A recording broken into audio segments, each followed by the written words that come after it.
अस्सलामु अलैकुम वरहमतुल्लाहि वबरकातुहू। हम अपने चैनल पर खुशामदीद कहते हैं। आपके लिए एक अमल खिदमत में पेश करता हूँ। वो अमल ये है कि अल्लाह ताला आपके आवाज़ को खूबसूरत तरीन बना दे।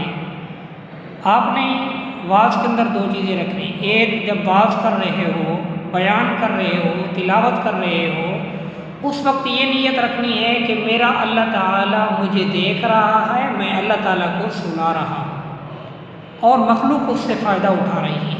एक नियत। दूसरा नंबर, आप जब रात को सोएं तो 121 मरतबा सल्लल्लाहु अलैहि वसल्लम भी पढ़ सकते हैं। 121 मरतबा पढ़कर 121 मरतबा पढ़कर पानी पर दम करके पी लें। इंशाअल्लाह आपका आवाज़ शानदार और जानदार खूबसूरत आवाज़ होगा।